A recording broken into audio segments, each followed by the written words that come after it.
इमाम साहब कि आप भारतीय जनता पार्टी और संघ की तरफ नर्म रवैया रखते हैं, इसलिए वो सवाल पूछा जा रहा है कि आप हिंदू राष्ट्र के संदर्भ में क्या सोच रखते हैं? बनना चाहिए या नहीं?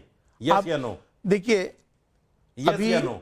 बनना चाहिए या नहीं? अब देखिए, बात हिंदू राष्ट्र क्या है पहले तो आपको बता दीजिए। यस या नो बताइए। मैं आपसे पूछ रहा हूँ। यस या नो? नहीं, आप क्या समझते हैं? इसमें क्या लिखा हुआ है? मैं भी जानता नहीं, हूं। सुन, उसमें क्या लिखा हुआ है? तफसील में मत जाओ। आप कौन सा यस या नो? नहीं, बनना चाहिए या नहीं? आप हिंदू राष्ट्र बनना चाहिए या नहीं? वो भी आपके काउंटर क्वेश्चन कर रहे हैं, उसका भी जवाब मेरा दीजिए। जवाब आपसे कि आप हिंदू राष्ट्र को क्या पहले हो जाए। आप हिंदू राष्ट्र को क्या समझते हैं? क्या हिंदू राष्ट्र क्या है? पहले हाँ ना का जवाब दे दिए, फिर समझ नहीं, लेंगे। पहले हिंदू राष्ट्र है क्या आपकी निगाह में? आप बता दीजिए ना, आपकी निगाह में क्या आप है? बता सर, ये दीजिए क्या है? बनना चाहिए या नहीं? ये क्या है आपकी निगाह में क्या है हिंदू आप राष्ट्र? मुझे बता ये क्या है सर?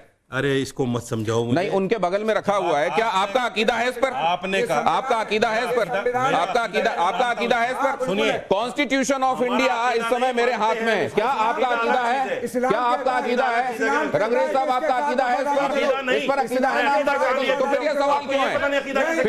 फिर ये अगर ये हमारे लिए सुप्रीम बुक है, तो क्या इस पर हमको भरोसा रखना चाहिए? पूरा रखना चाहिए। तो फिर हिंदू राष्ट्र के संदर्भ में सवाल को आप कैसे लेते हैं? हिंदू राष्ट्र को लेकर इस संविधान की किताब की रोशनी में ये बात कैसे कही जाती है? सेकंड, आपके पास आऊंगा तो अपनी बात कहिएगा।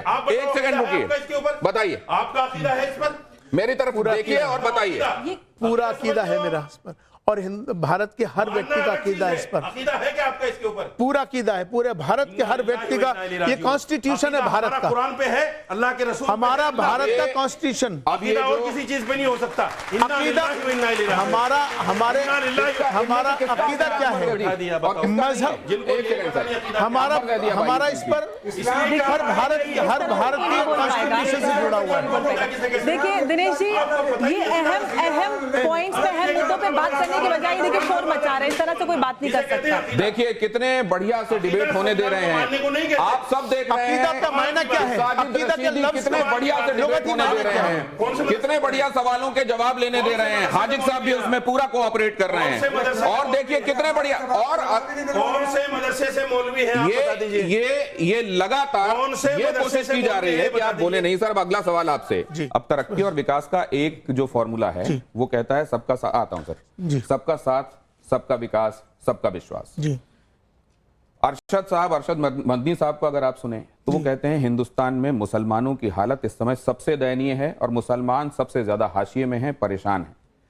सबका साथ, सबका विकास, सबका विश्वास, अगर हर एक पॉलिसी, गवर्नमेंट पॉलिसी का लाभ सबको बगैर भेदभाव के मिल रहा है, तो ये स्टेटमेंट कैसे सही हो सकता है जो दूसरी तरफ से दिया गया? यकीनन यही तो दिक्कत की बात है आज के वक्त में। अभी आप देखेंगे कि जो हमारे प्रधानमंत्री आवास योजना, उसमें आप देखेंगे कि सबसे ज्यादा अगर कोई फायदा मिला तो मुसलमानों को मिला। अगर इसी तरह की लाडली योजनाएं जो मिली वो मुसलमानों की मिली, या किसी को भी किसी भी, देखिए चाहे अनाज हो, किसी भी योजना में। क्या ये कहा जाना कि आप सियासत में नहीं होके भी सियासी गोटियां खेलते हैं? कभी आप मोहन भागवत जी से मिलते हैं, कभी आप मोदी जी के बुलावे पर चले जाते हैं, आप कौम के बहुत सारे लोगों को नाराज करके राम मंदिर की प्राण प्रतिष्ठा में चले जाते हैं। क्या आप ये सियासी डोरियां हैं जो बगैर सियासत में शामिल हुए खींचते रहते हैं? दरअसल मैं जो भी कोई कार्य करता हूँ इसमें सियासत नहीं है, मेरा राष्ट्र हित मेरे सामने होता है। कुरान कह रहा है और मैं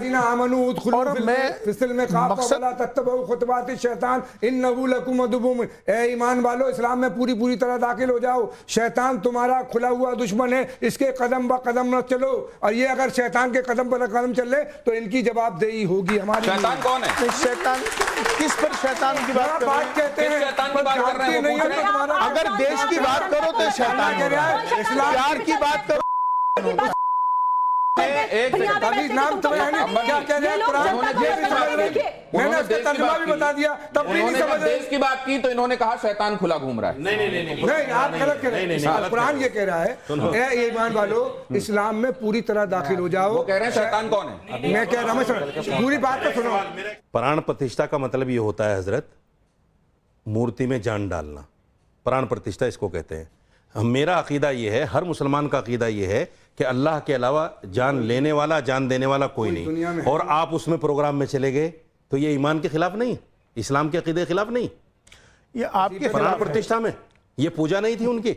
ये आपके खिलाफ है, इस्लाम के खिलाफ नहीं है। ये आपके खिलाफ है, इस्लाम के आपके खिलाफ नहीं है, आपके खिलाफ नहीं है क्या? आपके खिलाफ नहीं है क्या? नहीं है। प्राण प्रतिष्ठा आप कर सकते हो मूर्ति में? अब उनका जवाब नहीं है, जाना क्या नहीं है। एक सेकंड, आप क्या लेने गए थे वहाँ? आप अब ये जो इन्होंने सवाल पूछा इमाम साहब, एक सेकंड, इन्होंने आपके कहा अंदर हिम्मत है प्राण प्रतिष्ठा की? इस्लाम के हिसाब से बुत में जान डालना, प्रतिमा में जान डालना, ये इस्लाम के हिसाब से बिल्कुल सही खिलाफ नहीं है, और आप वहां गए। बिल्कुल आप क्या डाल सकते इसीलिए हो क्या? कुफ्र का फतवा आपके लिए जारी हुआ? यकीनन ऐसे नहीं तरह तो के- ये क्या, ये कुफ्र है? नहीं, मुझे एक बात समझने दीजिए, एक सेकंड, एक कुफ्र सेकंड। से भी आगे बढ़ के अच्छा, ये कुफ्र से भी आगे बढ़कर, अगर ये शिर्क है, कुफ्र से भी आगे बढ़ के, अगर ये कुफ्र से भी आगे बढ़कर शिर्क है, तो अंबर जैदी, क्या रशीदी साहब की निगाह में हर एक वो आदमी जो भगवान की मूर्ति रखकर पूजा करता है वो तो गुनाह करने वाला आदमी हो गया? एब्सोल्युटली, तो हर एक वो आदमी इनकी निगाह में काफिर हो गया? बिल्कुल।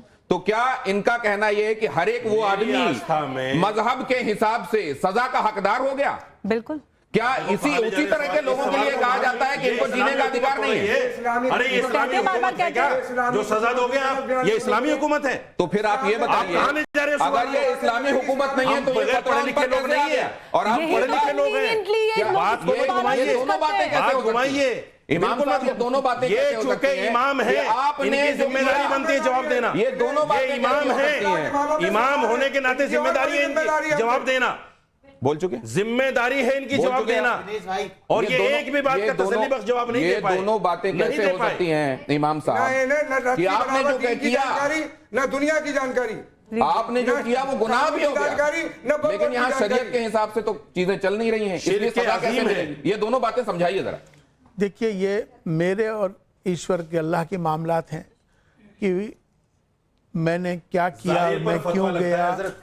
आपको आपका पता है? जाहिर, अगर आपने एक जाहिर क्या आदमी देखा? जाहिर सिर्फ में- जाने पे अगर जाहिर। एक आदमी जाहिर में बुतों की पूजा कर रहा है तो उस पर फतवा आपने लगेगा। देखा? जाहिर में- पूजा करते आपके देखा? दिल को नहीं माना जाएगा। नहीं, आप बुत के अगर सामने मैं- बैठ के कहो मैं तो अल्लाह अल्लाह कर रहा हूं, कोई नहीं मानेगा। आप बोलिए सर, माफ आप बोलिए, हम लोग सुन रहे हैं, आप कोई बोलते नहीं रहिए। मानेगा। आप बोलिए सर, बोलिए। कोई नहीं मानेगा। नहीं, आप बोलिए, बोलिए सर, बोलिए और बोलिए। कुफ्र फतवा बोलिए जो सर। लगता है वो जाहिर पे लगता है, जाहिर पे। नहीं, आप और आप बोलते रहिए। चूंकि प्राण प्रतिष्ठा के प्रोग्राम में गए, ठीक है। सबने देखा, ठीक है, इसलिए आपके ऊपर फतवा लगा। आप समझे? मैं माफी सर, आप मांगता हूं, क्यों बोल रहे अल्लाह हैं? मैंने वो आज बोल तक रहे हैं ना, जितने वो बोलने गुनाह किए दीजिए। मैं तौबा करता हूं। अब आप थोड़ी देर शांत होने दीजिए, सबके तो सामने बोल तौबा करता हूं, आप भी कर लो, क्या हर्ज है? मैंने कहा था मुझसे बर्दाश्त नहीं होती ये चीजें। मैं अल्हम्दुलिल्लाह मुस्लिम हूं, मेरा इस्लामिक माइंडसेट है, अल्हम्दुलिल्लाह माइंडसेट है मेरा, एक सेकंड, इस्लामिक माइंडसेट है मेरा, है और रहेगा।